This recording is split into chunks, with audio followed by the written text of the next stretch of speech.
Empezamos con las comunicaciones orales. La 7ª edición Premios Pablo Raez.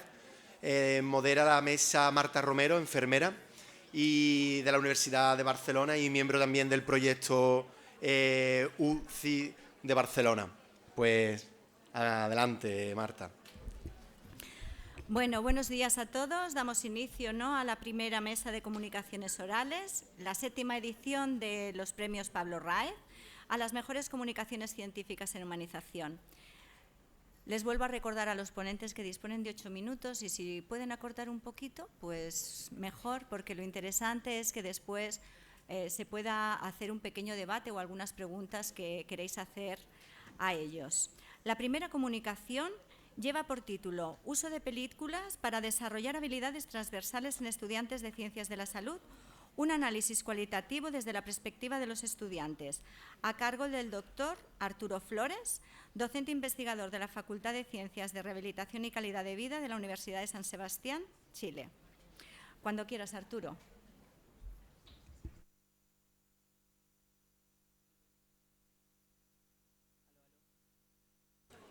Aló, aló, ahí sí. Muy buenos días, gracias por la invitación. Les quiero preguntar cuándo fue la última vez que vimos una película y nos emocionamos. O cuándo fue que a través de la visualización de la misma pudimos empatizar con ese personaje y a lo mejor ver reflejada nuestra vida en él.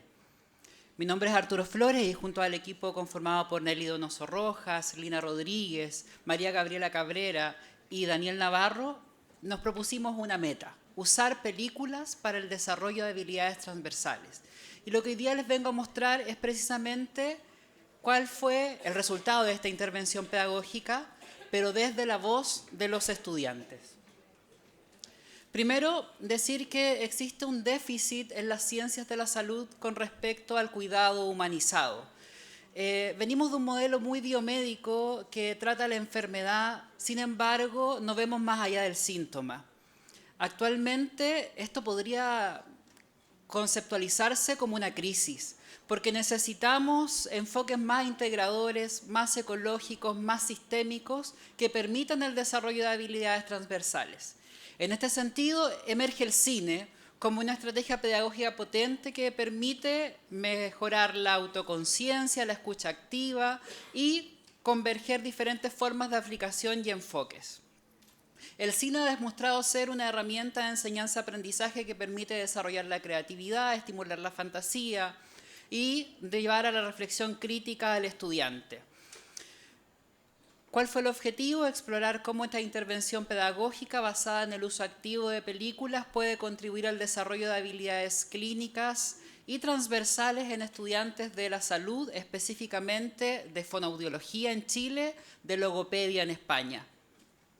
Usamos un enfoque que es cualitativo, interpretativo e inductivo, basado en la teoría fundamentada que es ampliamente utilizada en los sistemas de salud y en educación médica. Este estudio fue aprobado por el Comité Ético-Científico del Hospital San Juan de Dios de la ciudad de Santiago, bajo el protocolo que ustedes ven ahí. ¿Cuándo lo hicimos? ¿Dónde lo hicimos? ¿Por qué lo hicimos? Lo hicimos en la asignatura Práctica de Integración Profesional de la carrera de Fonoaudiología o Logopedia de la Universidad de San Sebastián en su sede de Concepción. Esta es una asignatura del sexto semestre, tercer año. Los resultados de aprendizaje de la asignatura iban a desarrollar habilidades clínicas y a relacionarlas con el usuario dentro de los aspectos más relacionales. El estudiante debía ser proactivo, responsable, empático y tener una actitud ética. Fueron 18 estudiantes que conformaron grupos, vieron películas y luego hicimos un análisis crítico de ello a partir de 3 puntos. Primero, desafíos profesionales, ética profesional e impacto emocional. ¿Qué películas vimos? Interesante. Arrugas, estrenada el año 2012, una película española que es animada, que muestra el contexto de una residencia. Still Alice, estrenada el año 2014, una doctora en lingüística que tiene enfermedad de Alzheimer de inicio temprano. Vivir dos veces, una película argentina estrenada el año 2019, donde un profesor de matemática experimenta los síntomas de la enfermedad de Alzheimer. El padre, estrenado el año 2020, donde Anthony, de 83 años, vive solo en Londres, se rehúsa a las cuidadoras y tiene algunos episodios compatibles con una enfermedad cognitiva. Los resultados nos permitieron tener 4 categorías emergentes de quehacer profesional. La primera, aquí los estudiantes pudieron posicionarse en su futuro rol profesional y cómo querían ser, ¿ya? Pudieron establecer acciones terapéuticas donde se podrían insertar en el contexto real. Estamos hablando de evaluación e intervención cognitiva, comunicativa, lingüística, deglutoria, fonatoria, entre otras. Salieron citas, como por ejemplo, se tratan elementos como la importancia de la comunicación desde la fonoaudiología, cómo esto impacta en las actividades de la vida diaria y genera un deterioro. Se habló de la personalización de los programas terapéuticos, del enfoque biopsicosocial y de la identidad comunicativa. Cómo pese a que esta persona se va deteriorando por una enfermedad neurodegenerativa, no debemos dejar de lado que es una persona que comunica. Por otro lado, se enfrentaron a dilemas éticos. Identificaron a través de las películas cómo los dilemas éticos estaban presentes y cómo se podían resolver. Contrastaron si estaba bien actuar de esa manera o no. Le permitieron al estudiante proyectarse en cómo quería ser a la hora de enfrentar estos dilemas éticos. Hablamos de la autonomía, de la importancia del consentimiento informado, de la participación activa de la familia y de tratar a los usuarios con humanidad, pero sin dejar de lado esto que hemos llamado la medicina basada en la evidencia. Por lo tanto, también se involucró a los pacientes, usuarios, en la toma de decisiones. Impacto emocional, ¿cuál fue el impacto emocional que tuvo en los estudiantes la visualización de estos elementos fílmicos? Primero, la incredulidad.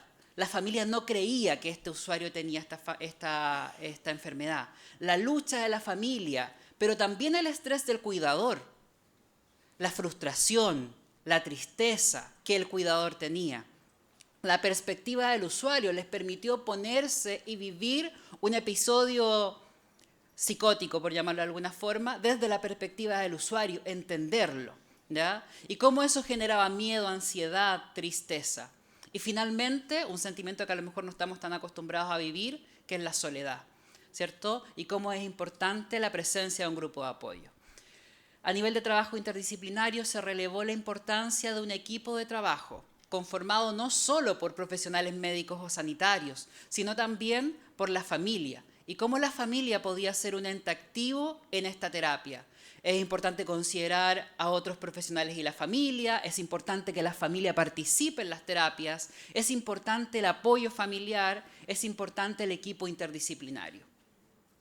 Dentro de la discusión de este trabajo, se identificaron las 4 categorías temáticas que ya abordamos, pero son consistentes con literatura previa, ¿ya? Que dice que el uso de elementos fílmicos ayuda a fomentar la empatía, el pensamiento crítico, la sensibilidad ética.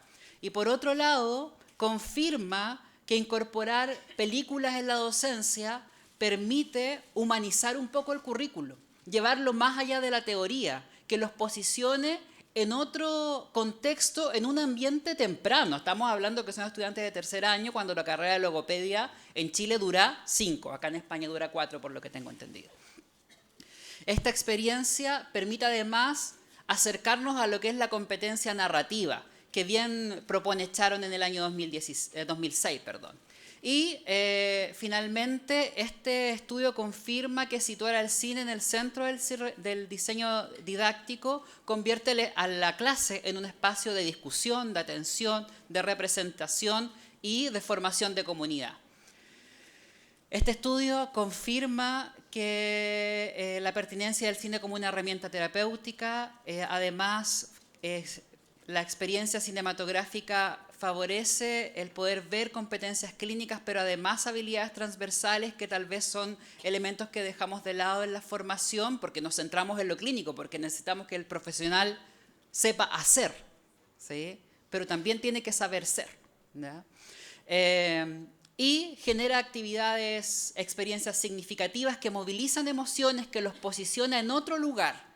No somos usuarios hasta que nos enfermamos, no somos familiar hasta que nos toca cuidar a alguien. Finalmente, quiero agradecer a la Universidad San Sebastián, al Instituto Milenio Micare y agradecer el financiamiento que me dio la universidad para poder estar acá. Muchas gracias.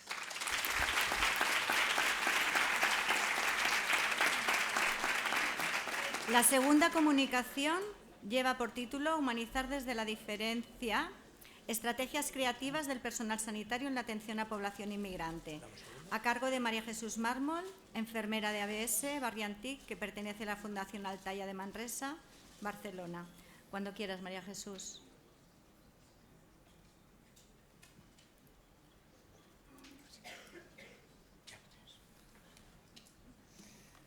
Hola, buenas tardes. Primero de todo, agradecer a la organización que haya escogido nuestra comunicación para presentarla hoy aquí.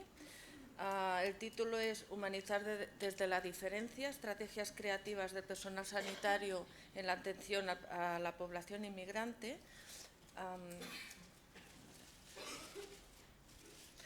Nosotros nuestro hospital está en Manresa, en la provincia de Barcelona, y tiene dos áreas básicas de salud. Una es la del Barriantic, que es donde se hizo el trabajo. Para que tengáis una idea, un poco de idea de los datos de Manresa, pues aquí sale bien. Aquí sale bien y ahí no.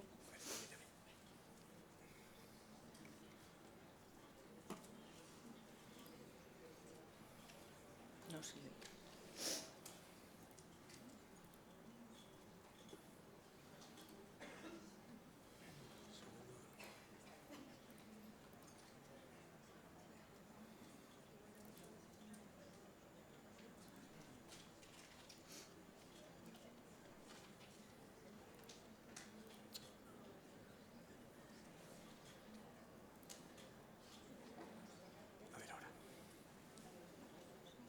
Ahora sí. Vale, esto sería el hospital de Sant Joan de Déu de Manresa y al lado estaría el área básica de salud donde se hizo el trabajo. Para que tengáis un poco de idea de los datos, hemos comparado Manresa con el barrio. En Manresa hay un total de 80.974 habitantes y un total del 20,6% de población extranjera.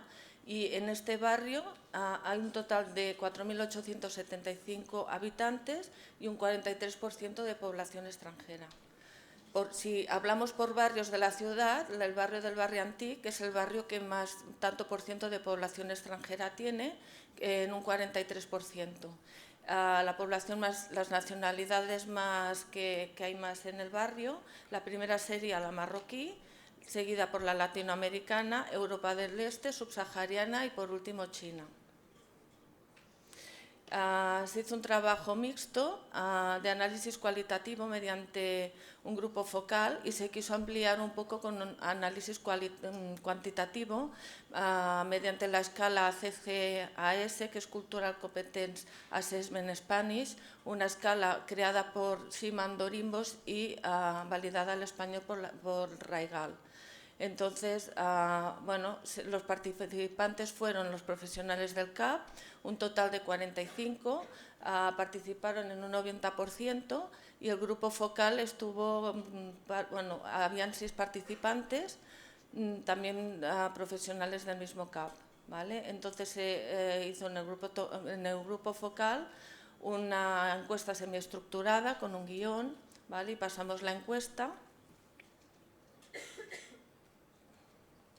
Y el análisis fue un análisis temático inductivo mediante la aplicación Atlas-T, mediante triangulación de categorías emergentes y con observación también participante mediante el diario de campo. En cuanto a los resultados cuantitativos, ¿vale? no hubo muchas diferencias en cuanto a los otros datos, pero sí que hubieron diferencias significativas en cuanto a la edad y a la antigüedad de la empresa. Las personas más jóvenes de 50 años tenían más sensibilidad cultural y las personas que habían trabajado, que tenían más años de hospitalización, tenían la escala salió más conciencia cultural. En cuanto al estudio cualitativo, lo que más nos impactó un poco es el impacto emocional que tenía en el personal sanitario atender a personas inmigrantes, sobre todo por lo que era la barrera comunicativa. Surgió la palabra frustración, la palabra impotencia, la palabra desesperación y sobre todo una duda sobre la eficacia de los tratamientos, ¿no? Bueno, había también mucha tensión ética, porque muchas veces también se utilizan a otras personas para que hagan de traductores.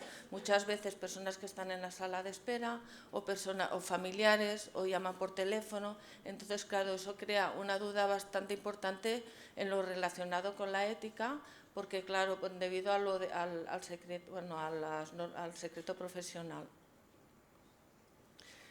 También hubieron resultados en cuanto a las estrategias comunicativas.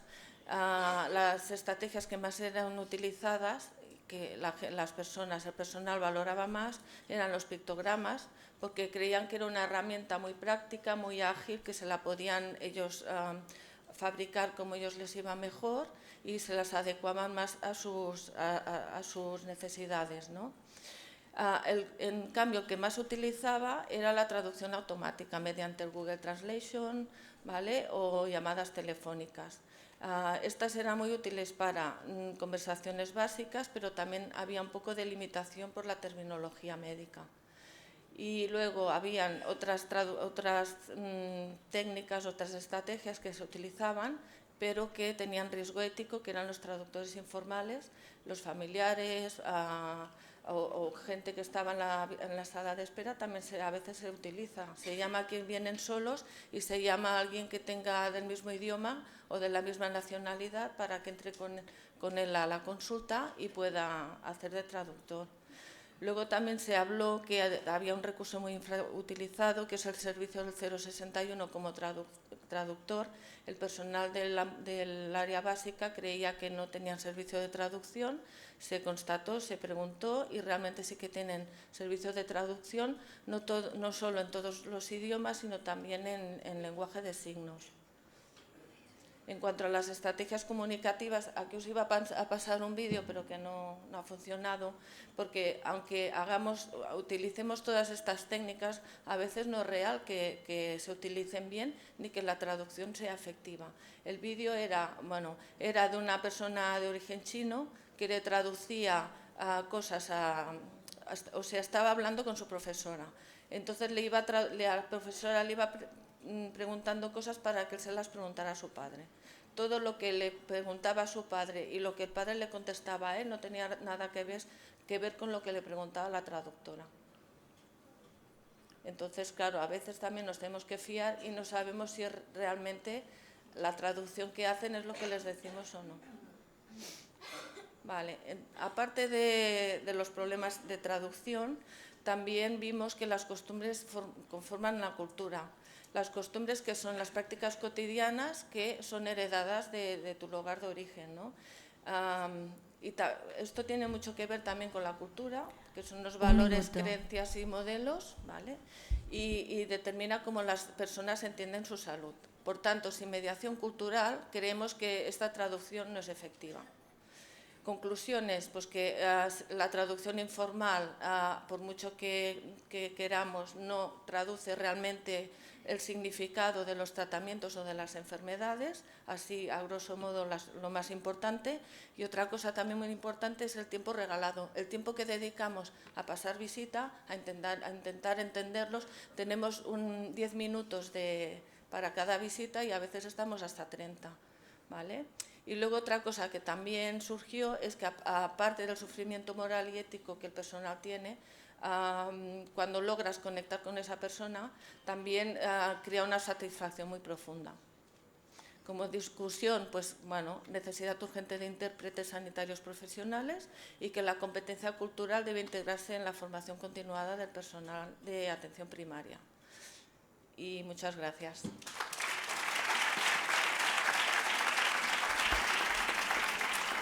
La tercera comunicación lleva por título Conocimientos y actitudes de los profesionales sanitarios en relación con los cuidados paliativos y al final de la vida en una unidad de cuidados intensivos pediátricos. Proyecto de investigación participativa a cargo de Sara Alcón enfermera especialista en pediatría en la Unidad de Cuidados Intensivos Pediátricos del Hospital General Universitario Gregorio Marañón de Madrid. Cuando quieras, Sara.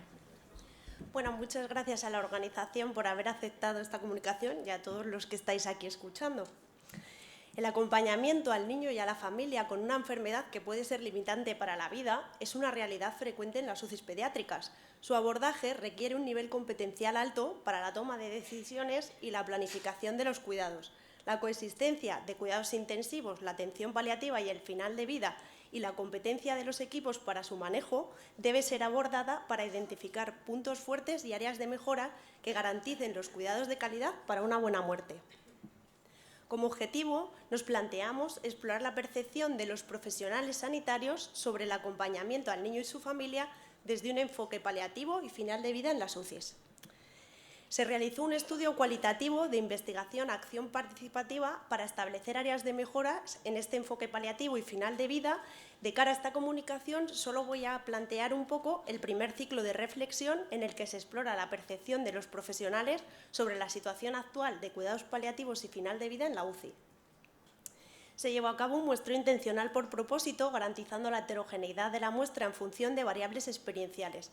Se realizaron 3 grupos de discusión con una media de 115 minutos. Participaron un total de 37 profesionales, 55% eran personal de enfermería, 24% intensivistas y 21% eran técnicos de cuidados auxiliares de enfermería. Y se realizó un análisis temático del discurso según la propuesta de Brown y Clerc. Los profesionales describen el trabajo con el niño crítico como una experiencia dura, ya que les expone al sufrimiento y a la muerte, pero también reconfortante porque aporta crecimiento personal y relacional. Consideran que es un privilegio acompañar al niño y a la familia en situación de final de vida y que esto les hace crecer como seres humanos. Predominantemente en el discurso de los médicos aluden un poco a una satisfacción intelectual, ya que les expone a retos y a problemas clínicos complejos que tienen que resolver. Hay algún discurso también aislado que valora este impacto de forma negativa por la sobrecarga emocional y la proyección al contexto personal, desarrollando estrategias de afrontamiento evitativas.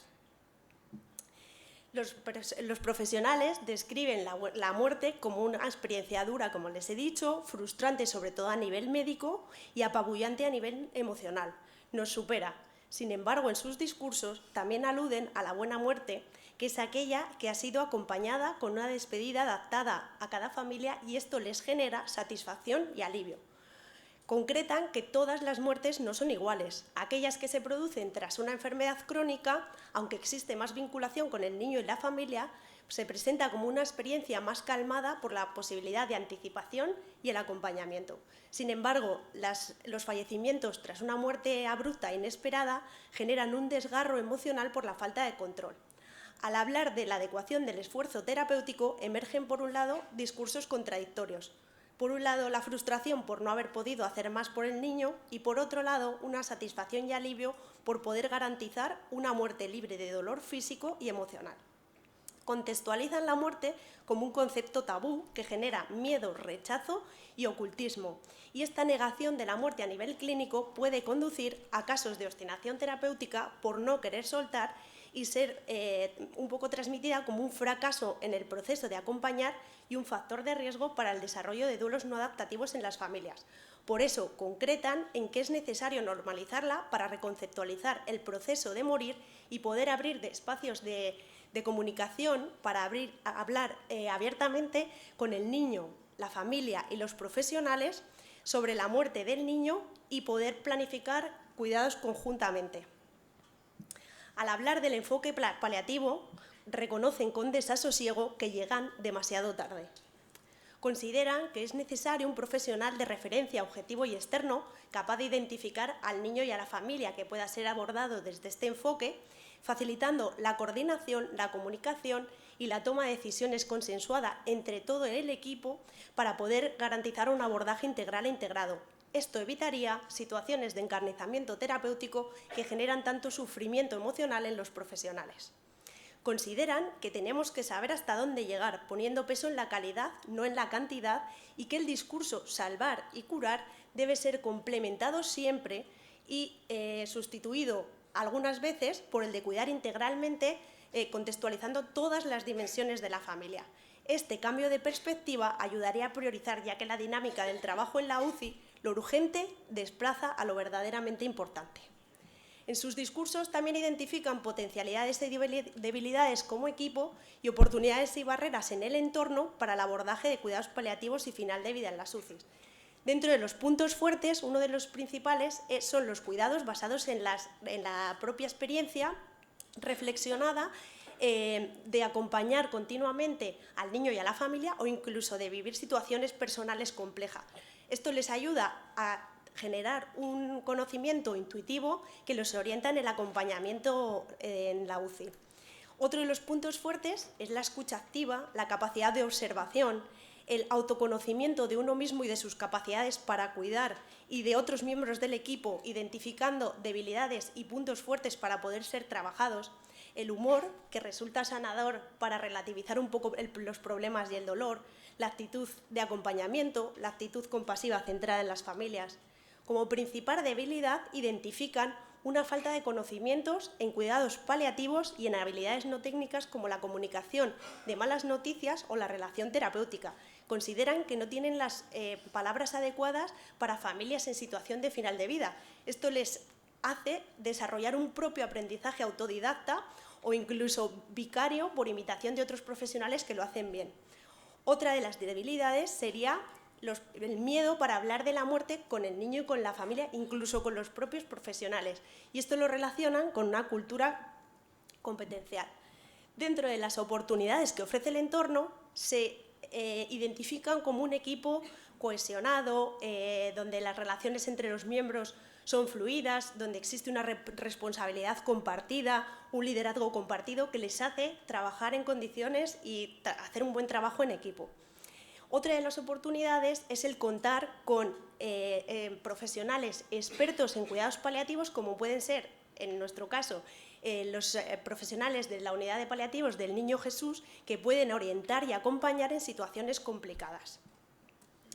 Como principales amenazas, pues la falta de tiempo y los ratios en términos de carga de cuidado que evitan un poco el dar esos cuidados de calidad, la falta de continuidad porque hay una alta rotación y las turnicidades, y eso pues, repercute un poco en la relación de confianza con las familias. Las normativas rígidas, poco flexibles, la falta de coordinación con los especialistas a los que consideran que están muy centrados en su especialidad y en el órgano, los espacios inadecuados, o sea, solo contamos con 2 habitaciones individuales para fomentar esa intimidad en las familias y en los niños, y una falta de cultura de conversaciones anticipadas para hablar de la adecuación del esfuerzo terapéutico y de los criterios de reanimación con el niño, con la familia y con los profesionales. Como conclusiones, los profesionales describen el cuidado del niño crítico como una experiencia compleja, pero muy reconfortante, que aunque el acompañamiento en la muerte puede ser duro y frustrante, puede generar alivio cuando pone fin a un sufrimiento extremo. En sus discursos también referencian la buena muerte como un proceso preparado, progresivo y adaptado. Coinciden en que los cuidados paliativos llegan tarde y esto lo relacionan con la cultura curativa predominante en las UCIs. Reconocen limitaciones en habilidades comunicativas y relacionales, aunque valoran el aprendizaje por la experiencia y el conocimiento intuitivo, destacan la cohesión del equipo como base para una atención integral y la necesidad de mejorar los recursos estructurales y normativos para individualizar los cuidados. Creo que, por desgracia, la cultura de paliativos y la muerte no está bien arraigada y llegamos tarde. Humanizar también es saber acompañar en el final. Muchas gracias.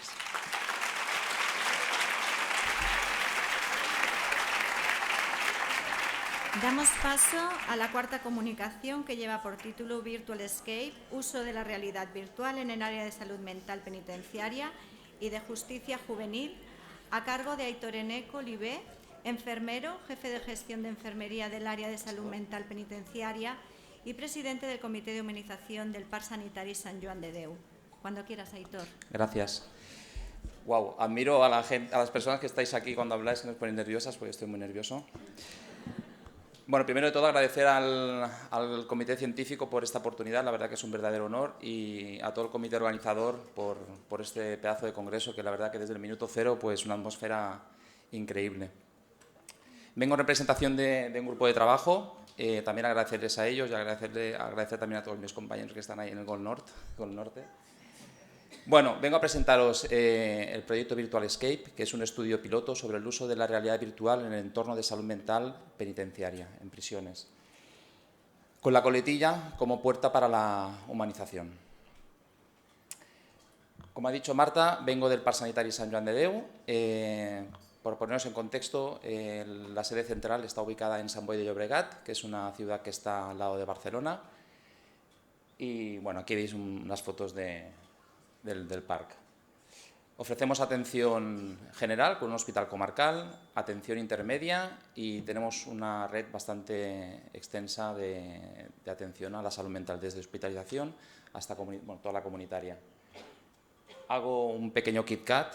Cuando vayáis a Barcelona, que todo el mundo va a ver la Sagrada Familia y el Parc Güell, bueno, que sepáis que desde hace poquito sabemos que en el parque tenemos esta joya, el Jardín Invisible, la cripta, que también está hecha por Antoni Gaudí. O sea que todos invitados a poder venir a vernos. Bueno, el estudio, aquí veis un mapa de Cataluña con todas las prisiones que hay. Nosotros desde el Parc Sanitari gestionamos la salud mental de las prisiones que están en el área de Barcelona, las que están en rojo. Y este estudio en concreto lo hemos hecho en un centro de menores, en Tilés, que está en Mollet del Vallès, y en un centro de adultos en Brians 2. Bien, esta foto la pongo ahora, pero también la podría poner al final, porque es como un poco una hipótesis, ¿no?, lo que esperábamos de poner unas gafas de realidad virtual dentro de la prisión, pero también como resultado final, ¿no?, porque deja muy claro, ¿no?, que en un entorno pues, que existe mucho aislamiento, un entorno gris, oscuro, complejo, podría decir que hostil incluso, pues como unas gafas, ¿no?, nos han abierto una puerta, ¿no?, a luz, a dignidad, a esperanza y a humanización. El entorno, no sé si habréis estado en prisión, espero que no, pero bueno, es un entorno complicado, donde las rutinas son muy rígidas, faltan muchos estímulos naturales, donde hay mucha vulnerabilidad, mucho aislamiento, mucha soledad y donde los problemas de salud mental se multiplican exponencialmente. Como os podéis imaginar, pues las personas que están ahí entran en un bucle, ¿no?, de uso de medidas coercitivas, de muchas conductas disruptivas, de uso de psicofármacos. Y bueno, un poco el objetivo de utilizar la realidad virtual era un poco minimizar todo este impacto. Esto es una foto de archivo, afortunadamente no estamos así actualmente, pero sí que es verdad que vamos un poquito más lentos que lo que pasa en la comunidad, y a nivel tecnológico, pues también.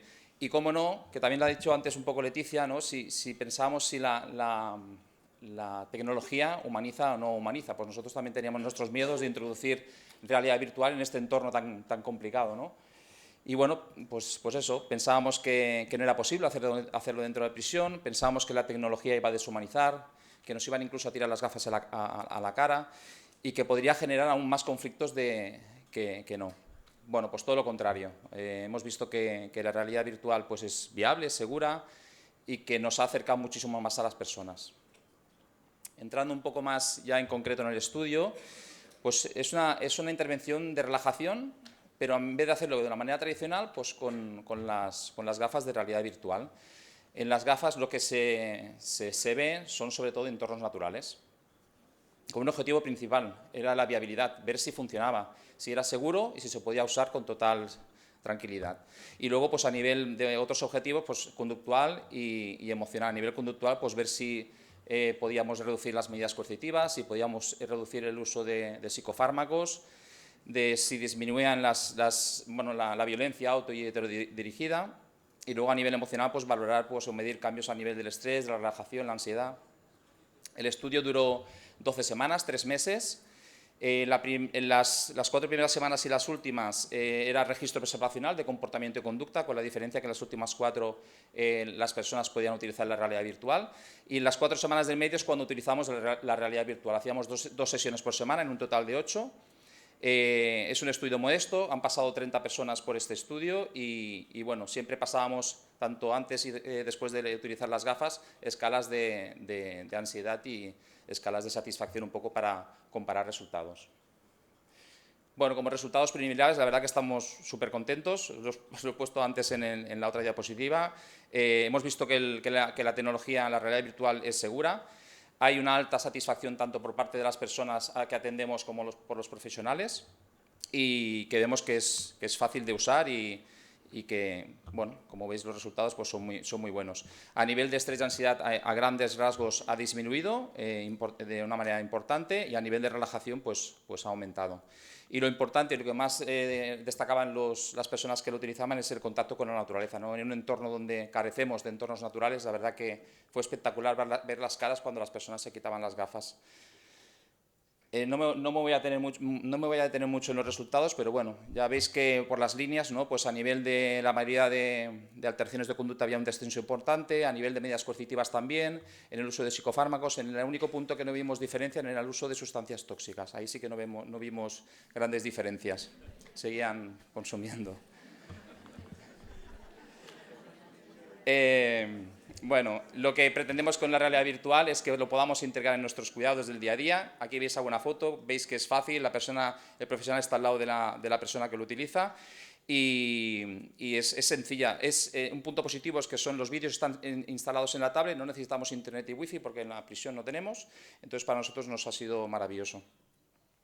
Como conclusiones, próximos pasos, bien, hemos visto que es eficaz, o sea, que funciona, que es viable, que es seguro. Pues bueno, la idea es que podamos, que no se quede en un estudio, sino que podamos implementar esta tecnología en nuestros entornos. Y bueno, pues también, bueno, lo ha comentado también Leticia antes, ¿no? El miedo que teníamos, al final hemos visto pues que la realidad virtual no solo alivia el estrés, sino que devuelve la dignidad y humaniza los cuidados en los entornos más complejos. Y ya para acabar, bueno, esta frase me acompaña desde hace algún tiempo, creo que la ha puesto antes Miguel, así rápidamente, me ha parecido verla. Pero, bueno, las personas olvidarán lo que dijiste y lo que hiciste, pero nunca lo que les hiciste sentir, ¿no? Yo creo que me estoy empezando a considerar un poco activista de la humanización, pues esta frase me la llevo muy dentro, ¿no? Y bueno, por acabar, compartir una viñeta de nuestra amiga Dominga con su amiga que sale de la consulta, y la amiga le pregunta qué tal ha ido, y bueno, la Dominga le contesta que está muy feliz porque, creo que dice la doctora, bueno, no sé, que está contenta porque ha visto que la ha tratado igual de bien a ella que a su enfermedad, ¿no? Y bueno, hace reflexionar. Y nada, que muchísimas gracias.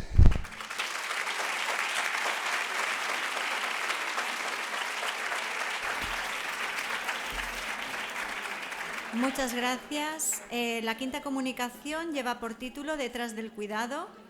Análisis cualitativo preliminar de necesidades psicológicas percibidas por cuidadores familiares de personas con enfermedad crónica compleja, a cargo de Jorge Leocadio Baño, psicólogo general sanitario, estudiante predoctoral en la Universidad Rey Juan Carlos, contrato como personal docente investigador en formación mediante una beca competitiva financiada por la Comunidad de Madrid.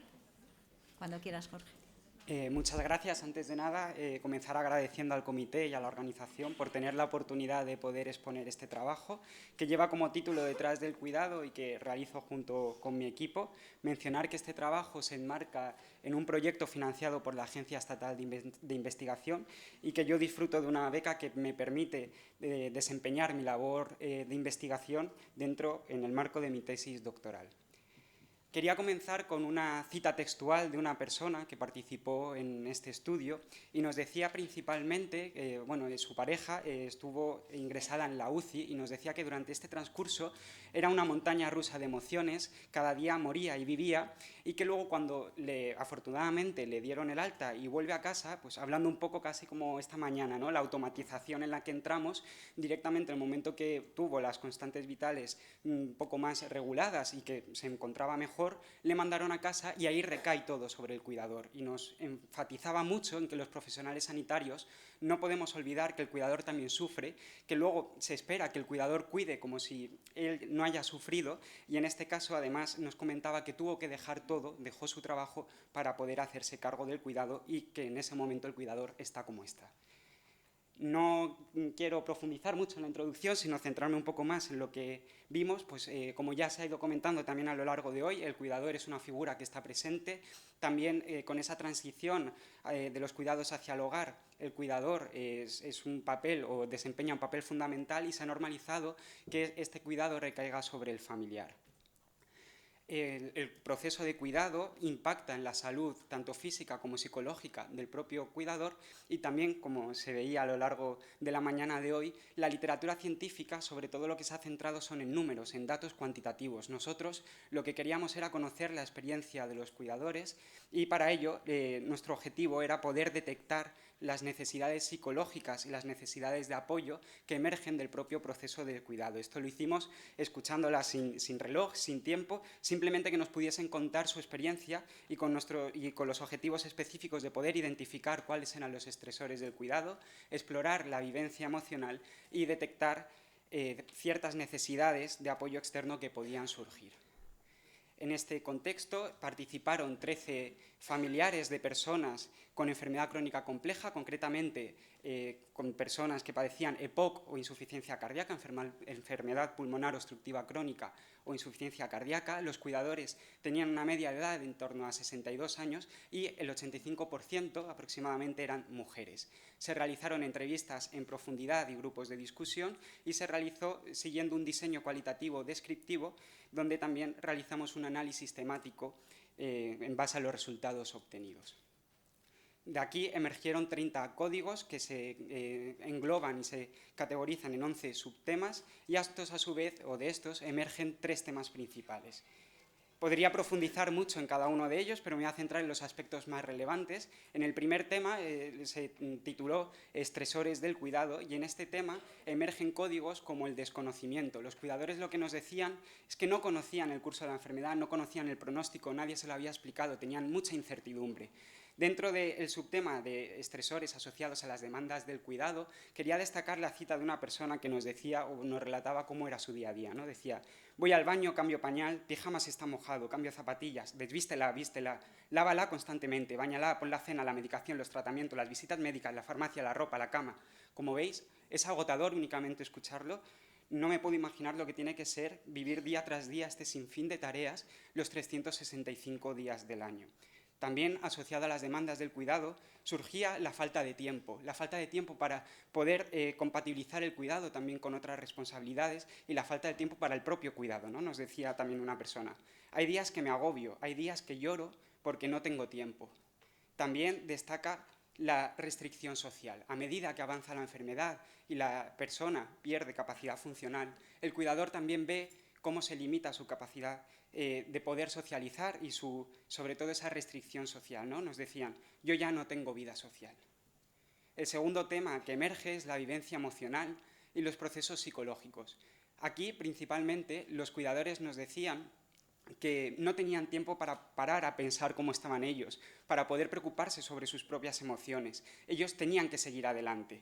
Y esto es lo que hemos codificado como evitación experiencial. No pueden prestar atención a sus propias emociones. También aparecía dificultad para pedir ayuda, generalmente por no molestar a la persona, que además de tener una enfermedad no le voy a contar yo cómo me encuentro, pero tampoco por no molestar al entorno a la hora de pedir ayuda logística, a lo mejor para manejar esas tareas del cuidado. También destaca sobre todo la hipervigilancia. Nos decían, como veis también en las citas de la diapositiva, tienes que estar vigilante todo el día o tienes que adelantarte, ¿no? Parece que tenemos que estar adelantándonos. Dentro también del tema de vivencia emocional y procesos psicológicos, destaca los procesos de identidad y rol. Aquí lo que observábamos y las personas nos transmitían es que el cuidado ocupa la parte central de la vida de la persona. Es decir, tienen que dejar todo a un lado y ocuparse del cuidado. Y el cuidado pasa a ser su día a día, pasa a ser su vida, ¿no? Nos decían, por ejemplo: yo no tengo vida, sé que hasta que esto termine yo no tengo vida. Parece que yo no tengo otra cosa que hacer, yo soy persona, yo tengo vida.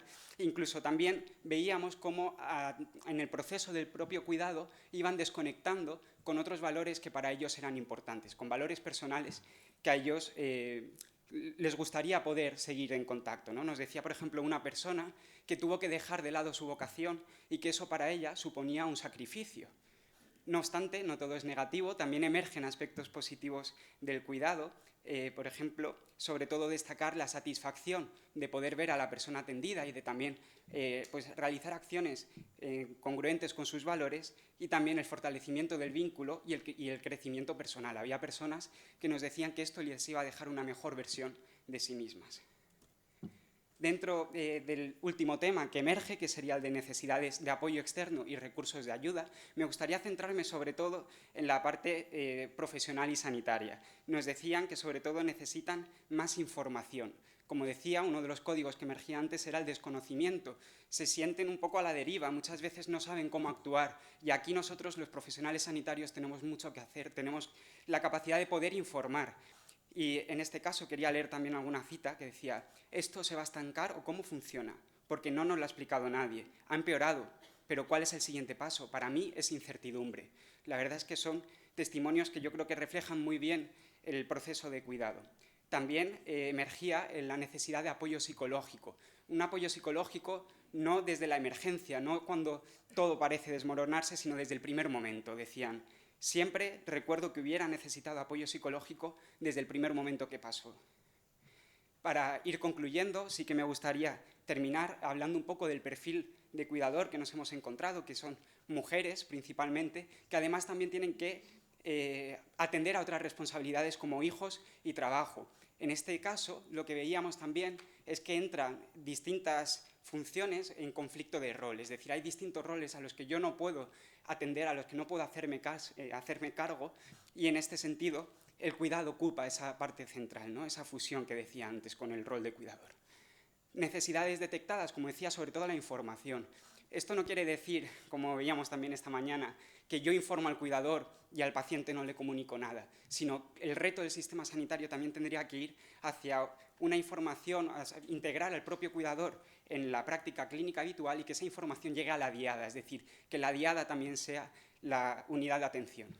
Y en cuanto al reto psicológico, sí que quería mencionar que el malestar parecía no estar tan asociado a las propias demandas del cuidado, sino cuando la persona se fusionaba en exceso con ese rol de cuidador o cuando perdía contacto con valores personales que eran importantes. Por lo tanto, lo que tendríamos que hacer es intentar reconstruir una identidad que trascienda el rol de cuidado, y eso, la terapia de aceptación y compromiso, sería una muy buena estrategia para ello desde el punto de vista psicológico. Muchas gracias.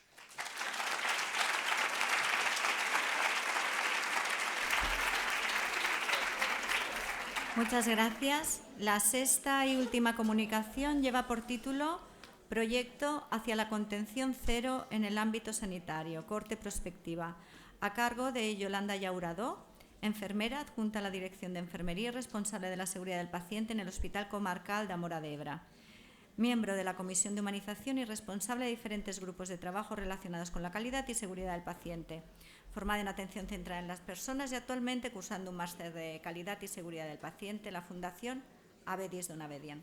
Cuando quieras, Yolanda. Gracias. Primero que de nada, dar las gracias también a la organización por darnos la oportunidad de poder explicar nuestro proyecto con la comunicación oral.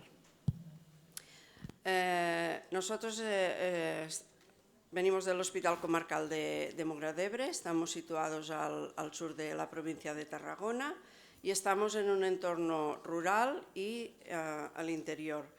Pertenecemos a la empresa Salud Terres de l'Ebre, en la que consta de nuestro hospital, que es un hospital de nivel 1, nivel básico, una base terrestre, una base aérea medicalizada, 5 centros de rehabilitación ambulatoria y 2 centros de día. Nuestro hospital, como podéis apreciar, es un hospital que está situado encima de una pequeña colina, fuera de una población, y que es horizontal, integrado totalmente en el entorno natural. El hecho de ser horizontal permite que podamos trabajar a nivel transversal. Cuando realizamos proyectos se pueden aplicar a todo el centro. Ya por todas las comunicaciones que hemos hecho tenemos claro que cuando las personas ingresan en un hospital no solo son pacientes, sino que vienen con su personalidad, sus valores, sus preferencias y sus aspiraciones. Por lo tanto, somos los profesionales los que tenemos que adaptarnos a las personas. En cuanto a las contenciones, la realidad es que se utilizan contenciones entre un 30 y un 60%. ¿Vale? Esto es lo que nos encontramos cuando empezamos el proyecto. y saber que su utilización comporta consecuencias físicas, como pueden ser lesiones, asfixia e incluso la muerte. Consecuencias emocionales, por mayor agitación debido a la falta de movimiento. Y consecuencias éticas por la privación de la libertad. Entonces esto nos hizo plantear un cambio. Acompañar en vez de contener. Nuestro proyecto necesita un cambio de cultura organizativa y el lideraje, que fue el motor de enfermería, lideraje enfermero. Nuestro objetivo general fue la contención cero en atención intermedia y como específicos, pues ir reduciendo el uso de contenciones en el resto de servicios. Medidas alternativas a la contención, formar a los profesionales y hacer un seguimiento. Aquí os presento a Magdalena, una señora de 89 años, es mi suegra, que padeció una fractura de fémur y un ictus isquémico el mismo día. Persona autónoma hasta la fecha, totalmente autónoma. Entonces, fue derivada a un hospital de tercer nivel para finalizar o completar el diagnóstico y plantear el tratamiento. Al final se desestimó, hizo tratamiento conservador y programa de rehabilitación y volvió al hospital de referencia, que es el nuestro. Acompañada de la familia y en su entorno rural, natural, ¿vale? No hubo que utilizar ninguna contención.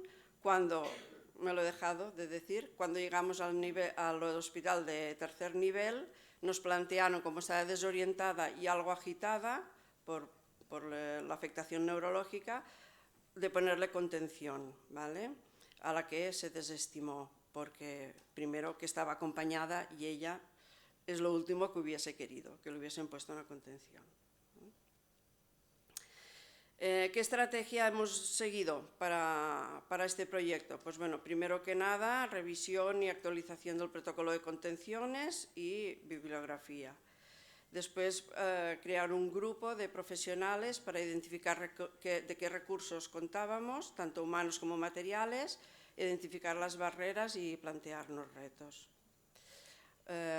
Realizar un plan formativo, implementar ayudas técnicas y hacer un seguimiento continuo de datos, tanto de contenciones como de caídas. En cuanto a ayudas técnicas, implementamos unos sensores de presión en las camas cuando hay riesgo de caída. Lo gestiona el propio equipo de enfermería y emite una alarma cuando el paciente se levanta.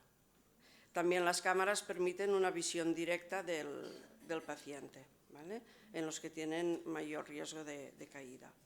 Para la sedestación utilizamos cojines abductores para mantener la posición de sedestación. En cuanto a formación, hicimos formación en atención centrada en la persona, en la que los propios profesionales tienen la vivencia de las limitaciones y de la fragilidad de las personas mayores. Y también hicimos formación en prevención de caídas y prevención de lesiones por caída, con sistemas o formación con gamificación. El 90% de profesionales han hecho formación. ¿Y qué resultados tenemos? Pues desde el 2021 que empezamos el proyecto, las contenciones han ido disminuyendo y hace 2 años que trabajamos sin ninguna contención. Esto ha mejorado la calidad de vida de nuestros usuarios. En cuanto a caídas, tenemos caídas, ¿vale? Pero sí que la línea de tendencia no ha aumentado. En los 2 años últimos sin contención no aumentan las caídas. En cuanto a lesión, la tendencia es que las caídas se produzcan sin lesión, ¿vale? ¿Y cómo lo hacemos? Pues aplicando medidas preventivas. Los resultados, ¿cómo se consiguen? También facilitando entornos en que estén confortables las personas, evitar que estén siempre o que estén solas en la habitación. Cuando se puede, pues se hacen grupos.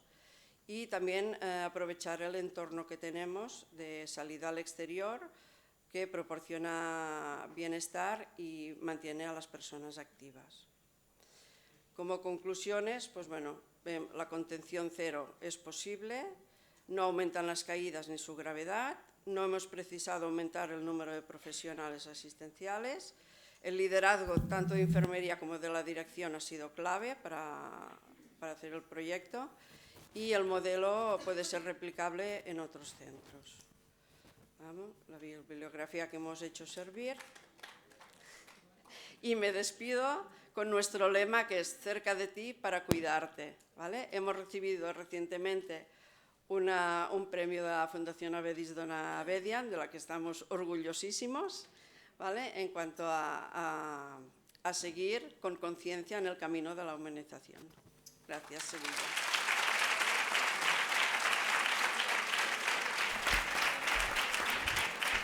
Han sido muy obedientes, se han ajustado muchísimo mejor al tiempo que tenían programado de inicio y, por tanto, a pesar de haber empezado un poquito tarde, disponemos de un tiempo para poder hacer las esperadas preguntas. Si hay alguien en la sala que quiera plantear alguna pregunta.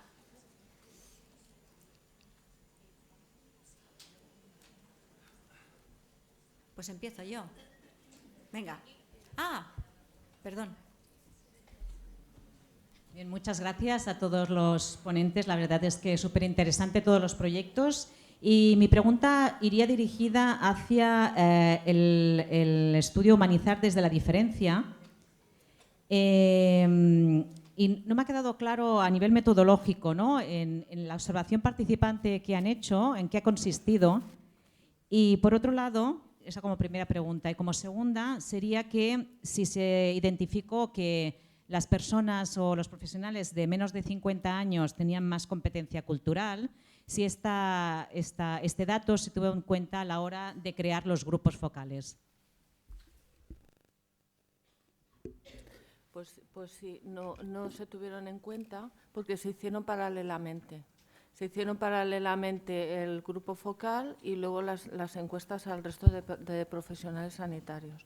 Entonces sí que es verdad que salió la sensibilidad cultural, las competencias en este área mucho más altas en las personas menores de esta edad.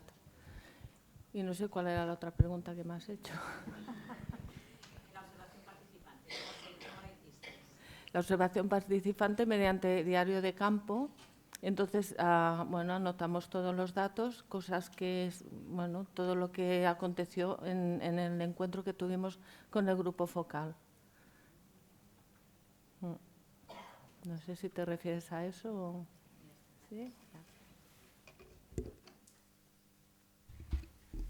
¿Alguna pregunta más?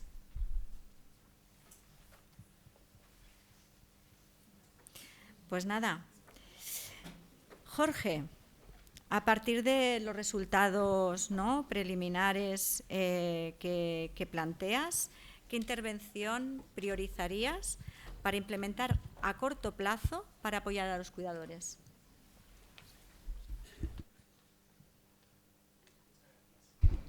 Vale, a corto plazo, no sé si te refieres más un poco a nivel de contención de ese propio malestar, sino, como decía, y sobre todo apuntaba también en la última parte, en la discusión, bueno, esto también se hace como un análisis de necesidades para luego poder intervenir, y desde la terapia de aceptación y compromiso a nivel psicológico sí que permite trabajar esos procesos que veíamos que están detrás del malestar. Es decir, dentro de los códigos también salía culpa, salía miedo, salía tristeza. Aquí no me he centrado tanto porque tradicionalmente son códigos que... O sea, bueno, son variables a las que la literatura ha prestado mucha atención. Sin embargo, nosotros también detectábamos que más allá de esa tristeza, más allá de esa culpa, más allá de ese miedo, de esa incertidumbre que yo mismo también he mencionado, que por un lado estaría esa psicoeducación, esa también información más a nivel médico sobre el pronóstico de la enfermedad, sobre qué pueden hacer, qué hacer en un momento de emergencia, a quién llamar, qué no hacer. Pues todo eso sería, yo creo, primordial, ¿no? Poder tener primero un plan de acción cuando sucede algo o cuando no sucede nada. Es decir, ¿esto es el avance lógico y esperable? No lo es. Es decir, por un lado yo creo que tener muy clara esa información, ese plan de acción, y luego más a nivel psicológico sí que sería importante poder trabajar con lo que hay detrás, no quedarnos únicamente en esa tristeza o ese miedo, sino hemos visto que estas personas y estos cuidadores, y sucede también en otras enfermedades crónicas, se fusionan mucho con ese rol de cuidador. El cuidado inevitablemente ocupa todo el espacio de la vida de las personas y sería sobre todo poder ir trabajando para que puedan también tener contacto con otros valores que para ellos son importantes, para que puedan también seguir dedicando tiempo y seguir haciendo acciones hacia otras partes y otras áreas de su vida que también tienen sentido y significado. Y eso también se vio que era un factor, no podría decir protector, ¿no?, en base a este análisis cualitativo, pero sí que veíamos que esas personas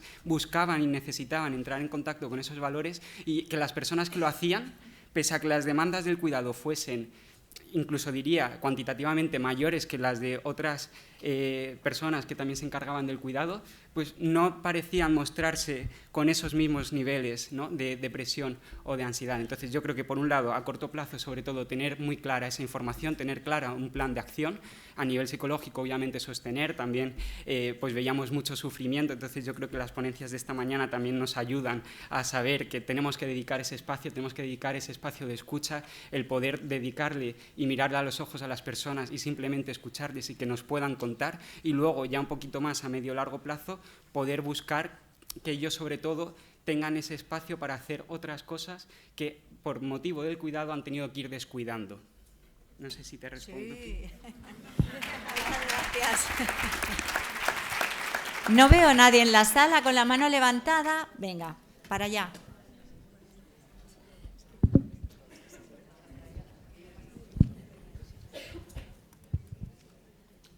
Muchas gracias a todos por la presentación, es súper interesante. Yolanda, tenía una pregunta a ti. Tú hablabas antes, es importante en este acompañamiento, este cambio que estáis haciendo en el hospital, el fundamental, la parte de la dirección, apoyándola. ¿A qué te refieres cuando hablas que es fundamental, se involucra la dirección? Gracias. Mira, es fundamental porque, bueno, aparte que sí que hemos hecho un poco de inversión, ¿vale? Al cambiar el sistema de timbres de alarma, hemos aprovechado y hemos puesto los sensores, ¿vale? Pero el concepto de organización sin la dirección no es posible, porque necesitas apoyo. Tuvimos la gran suerte que la directora de enfermería era muy motivada, es muy motivada con la atención centrada a la persona y con la humanización, y esto nos ayudó muchísimo, ¿vale? Y hace falta también el acompañamiento familiar, ¿eh? Solo con los profesionales no se puede conseguir todo, tiene que haber también implicación de la familia. Y siguiendo con esta pregunta, ¿hubo resistencias de los propios profesionales? Siempre hay resistencia. ¿Y cómo los abordasteis? Hay una diapositiva muy chula, ¿no?, que dice: ¿quién quiere cambiar? Todos. Vamos a cambiar. Nadie, ¿vale? Siempre hay resistencias, pues picando piedra, como todo. Mucha formación y la gente que era súper reacia, porque nosotros consideramos las barandillas de la cama como una contención. Son barandillas partidas. La parte superior tienen el mando de funcionamiento de la cama, pero las inferiores las consideramos contención. Llegar a esto, que todos los profesionales entiendan el mismo idioma, cuesta, pero es día a día, formación y que vean los resultados. ¿Alguien más en la sala? Hola. Venga. Vale, mi pregunta va dirigida a Sara Alcón. Habéis hecho, aquí, delante, habéis hecho la primera fase de la investigación-acción participativa, la fase diagnóstica. Explícame un poquito cuáles son los siguientes pasos con toda la cantidad de información que habéis podido recoger, acciones, procedimiento, ¿qué vais a hacer ahora? Muchas gracias por tu pregunta. La verdad es que es una pregunta con una respuesta compleja que voy a intentar resumir rápido. Es algo mucho más de lo que he presentado aquí. O sea, hay una primera fase en la que se exploró la percepción de familias que habían fallecido, cuyo hijo había fallecido en la unidad de cuidados intensivos. Esta primera fase en la que se hace el análisis de la situación por parte de los profesionales, porque había que integrar un poco la visión de las familias con la visión de los profesionales. La segunda fase ya está hecha, que son los grupos focales, y en esa segunda fase se vinculan las experiencias de las familias con las necesidades y las demandas que ellos solicitan, con las áreas de mejora, las debilidades, oportunidades, amenazas y puntos fuertes que identifican los profesionales. Entonces, a partir de aquí salen unas prioridades. Estas prioridades se vinculan en criterios de prioridad y factibilidad. Es decir, o sea, sería fenomenal tener 15 habitaciones de aislados, pero ¿es factible? No. Entonces, eso no se puede trabajar. Con esa priorización salieron 3 áreas estratégicas que se cotejaron con el jefe de servicio y con la supervisora de la unidad. Y de ahí estamos en la siguiente fase ya, implementando las estrategias de mejoras. Una va encaminada a la familia, otras van encaminadas a los profesionales. En los profesionales se está diseñando un plan formativo que recoge la atención paliativa, mucho más integrada en cuidados intensivos pediátricos, porque atención paliativa es un enfoque muy amplio, sobre todo por intentar individualizar esos planes de cuidados en niños y familias con necesidades, digamos, especiales. Luego, una parte de formación final de vida. Como os decía, a la gente le cuesta muchísimo, por ejemplo, encontrar las palabras para poder acompañar a las familias al final, y eso muchas veces hace que te evadas del cuidado y que digas, ay, es que yo no quiero llevar a este niño porque no tengo las herramientas para poder hacerlo bien. Eso es la parte formativa con los profesionales, y en habilidades no técnicas como la comunicación, con los SWOT Rounds, no sé si lo conocéis, o sea, se integra un poco toda la parte de conocimiento de los profesionales, y luego con personal experto se van dando herramientas y habilidades para fomentarlo. Luego, encuentros post-fallecimiento con las familias, y otra cosa que ya hemos empezado a hacer son sesiones clínicas y emocionales de reflexión tras el fallecimiento de un niño. Más que sesiones de morbimortalidad, hablando un poco de lo que ha sucedido, son sesiones que van más allá. Participan idealmente los profesionales que han estado acompañando al niño y a la familia en el final, y se abre un poco a la gente que quiera participar. Entonces, a modo de simulación, pues los profesionales pueden un poco solventar las dudas clínicas, pero también toda la parte emocional, garantizando mucho la confidencialidad. Y en eso, pues estamos. Gracias.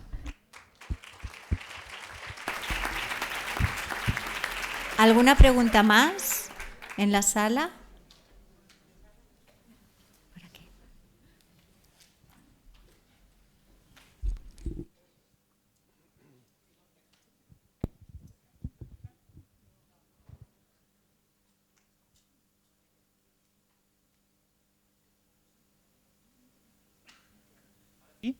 ¿Se escucha? Ahí sí.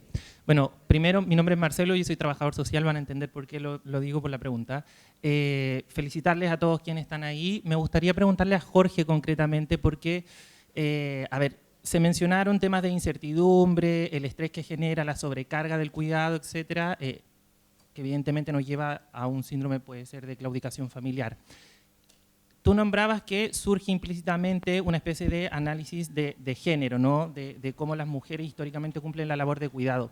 Te quería preguntar si es que en algún momento se consideró una dimensión del impacto que genera las características socioeconómicas de los cuidadores o cuidadoras, ¿no? No es lo mismo ser pobre y tener que cuidar mientras tienes que conseguir para vivir, a tener muchos más recursos que desplegar que te puedan soportar en el cuidado. Muchas gracias por tu pregunta. Es verdad que lo que traigo aquí es un análisis preliminar. Efectivamente, sí que contemplamos también, sobre todo para siguientes pasos, el poder abordar sobre todo esta brecha de género que estás comentando también a nivel socioeconómico, también los hemos recogido como datos sociodemográficos, es decir, sí que tenemos esos datos recogidos, como veis, el 85% de las personas que participaron en estos grupos de discusión en estas entrevistas en profundidad y grupo de discusión son mujeres, lo cual yo creo que también es bastante representativo de lo que nos encontramos en el día a día cuando estamos atendiendo al proceso de cuidado y a quien cuida. Siguen siendo las mujeres. Además, también está el fenómeno, pues el cuidador sándwich, ¿no? Son mujeres de edad media, están en torno a 50 años, muchas de ellas, 62 era nuestra media de edad, que tienen también otras responsabilidades. También tendríamos que hablar, ¿no? Y daría pie a hablar de la incorporación al mundo laboral de la mujer, que por suerte hoy es pues un hecho que está extendido, pero también nos deja otra serie de retos que tenemos que ir afrontando, porque siguen siendo, se han incorporado al mercado laboral y eso es muy buena noticia, pero además todavía siguen teniendo esa carga del cuidado familiar, del cuidado de los hijos. Cuando una madre enferma, la que está normalmente es la hija. Y esa hija muchas veces también tiene hijos, se da el fenómeno cuidador sándwich, son mujeres que están a 1000 cosas y obviamente es normal que surjan códigos, como veíamos, de hay veces que lloro porque no tengo tiempo. Ese código, a mí, creo que no se puede representar mejor el agobio que tiene que sentir una mujer al ver que está intentando conseguir todo, está en todas las facetas de su vida dando el 100%, y ese sentimiento de agotamiento es horrible. Entonces, efectivamente, hay un reto también sociodemográfico, hay un reto cultural que está por delante. Yo creo que ahí todos tenemos que trabajar para poder dar recursos de apoyo formal, que tampoco he mencionado por falta de tiempo, pero sí que sería muy importante que también haya personas y técnicos que puedan venir y asistir en las labores de cuidado. Hay ciertos equipos que son muy complejos y el cuidador, muchas veces, la cuidadora, lo que tiene es que incluso formarse para poder desempeñar la labor de cuidado. Entonces, bastantes cosas tiene, lo normal es que se sienta agotada y que no pueda llegar a todo. Y ahí yo creo que todos, como profesionales sanitarios, tenemos una labor muy importante y un reto muy bonito que asumir, también como se veía esta mañana, ¿no? Desde lo individual, también subir esto un escalón por encima para aquellas personas que puedan desde las instituciones apoyar y contribuir a que esta brecha también se disminuya, pero efectivamente los datos sociodemográficos y la cultura creo que es fundamental tenerlo en cuenta, y efectivamente factor de vulnerabilidad, sobre todo aquellas personas que no tienen esos recursos socioeconómicos para poder delegar el cuidado fuera, o que simplemente tienen que seguir adelante, como nos decían, ¿no? Gracias.